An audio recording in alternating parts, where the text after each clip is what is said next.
Allahumma sholli ala Sayyidina Muhammad wa ala ali Sayyidina Muhammad. Senang sekali saya Caca Frederika dapat kembali hadir di Islam Itu Indah bersama dengan guru-guru kita. Ada Ustadz Maulana, ada Ustadz Syam, dan juga ada Ustazah Aziza. Nah, berbicara tentang suami istri nih Ustadz Maulana.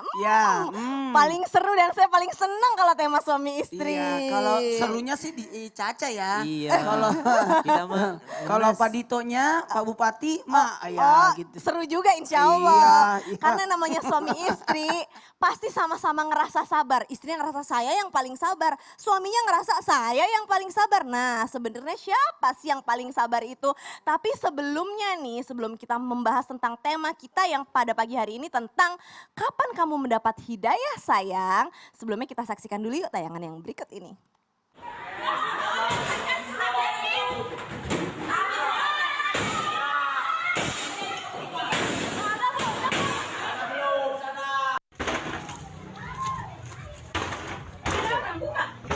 Digembok ya.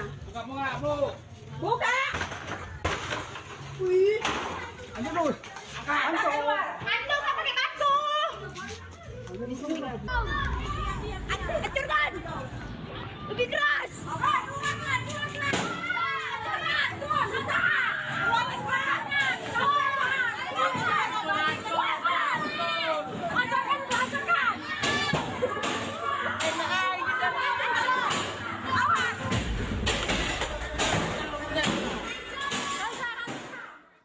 La haula wala quwata illa billahil aliyil azim. Saya mau komentar tapi bingung nih Ustadz karena ilmunya kurang saya ya kan. Apakah boleh nih seorang istri benar-benar langsung bertindak tegas seperti itu atau harus baiknya tuh gimana gitu Ustadz Syam? Bener gak sih katanya seorang suami nih yang biasa melakukan perjudian, yang namanya judian udah pasti haram ya, 100% itu udah pasti haram. Tapi kalau misalkan seorang suami yang biasa melakukan perjudian, katanya pintu-pintu rezeki halalnya ditutup oleh Allah Subhanahu wa taala dan akan sulit mendapat hidayah. Bener gak tuh Ustadz Syam? Mohon tausiahnya. Baik, bismillahirrahmanirrahim. Tabi guruku Ustadz Maulana, Ustazah Aziza, Masya Allah yang dimuliakan Allah Subhanahu wa taala, Kak Caca Frederika dan seluruh alim ulama yang dimuliakan Allah Subhanahu wa taala. Alhamdulillah ala ni'amillah wassalatu wassalamu ala Rasulillah. Amma ba'd. Ketika ditanyakan apakah rezeki yang haram itu menutup pintu rezeki yang halal. Jadi begini perhitungan rezeki itu. Seorang manusia jauh sebelum dia dilahirkan di dunia, Allah sudah tetapkan ajalnya, Allah sudah tetapkan jumlah rezekinya, Allah sudah tetapkan jodohnya, Allah sudah tetapkan takdirnya, udah tercatatkan semua. Ada yang bisa dirubah, ada yang tidak bisa dirubah. Termasuk diantaranya adalah ketika rezeki itu, kuantitas rezekinya itu tidak akan pernah berubah. Kalau jatah hidupnya memang rezekinya adalah 10 triliun sampai umur dia 60 tahun, maka segitu sudah. Baik dia mencari dengan cara yang halal ataupun dia mencari dengan cara yang haram. Maka yang paling merugi adalah orang yang mencari rezeki dengan jalan yang haram. Karena Anda mencari dengan cara yang halal ataupun haram sama jumlahnya. Sama jumlahnya, kita mencari 1 juta satu hari dengan cara yang halal, sama aja kalau kita mencari 1 juta satu hari dengan cara yang haram. Kalau memang jatah kita segitu ya segitu. Jadi subhanallah, orang yang paling merugi adalah orang yang mencari rezeki dengan jalan yang haram. Kemudian ditanyakan apakah menutup pintu rezeki yang halal? Maka ada beberapa maksiat yang bisa jadi menutup pintu rezeki. Rezeki yang dimaksud adalah karena memang tadi sudah ditentukan gitu ya. Karena kita nggak bisa menutup mata. Ada juga orang kok yang nggak pernah sholat tapi kaya raya.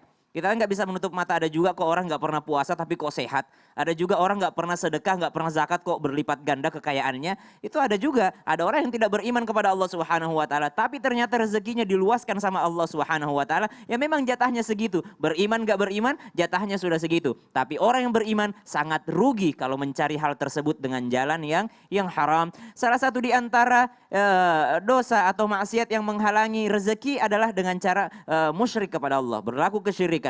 Ya minta-minta ke pohon, minta-minta ke kuburan, minta-minta ke batu, kemudian Yang kedua adalah bagaimana mereka bermaksiat dengan cara yang haram. Ada seorang laki-laki menangis berdoa di tengah padang pasir. Ya Rob, aku kesulitan ya Rob, aku kelaparan ya Rob, aku kesusahan hidupnya ya Rob, keluarga aku begini ya Rob, berikan rezekimu ya Rob. Maka kata sahabat, ya Rasulullah, saya sangat kasihan melihat orang itu berdoa. Apakah Allah tidak kasihan melihatnya? Apakah tidak ada rezeki untuknya? Apakah tidak ada kasih sayang Allah untuk orang ini? Apa jawaban Rasulullah SAW? Bagaimana mungkin bisa dikabulkan doanya kalau pakaian yang dia pakai, makanan yang dia makan bercampur dengan tubuhnya itu adalah dari jalan yang haram yang dilarang oleh Allah Subhanahu wa taala, maka terhalanglah doa-doa sampai daripada kemustajabannya, diijabahnya doa-doa terhalang. Kenapa? Karena ada rezeki yang haram yang bercampur dengan darah daging yang telah menjadi darah, yang telah menjadi daging di dalam tubuh kita sehingga terhalang doa kita. Apakah terhalangnya doa menjadikan terhalang rezeki? Tentu saja nikmat rezeki yang kita dapatkan hampa.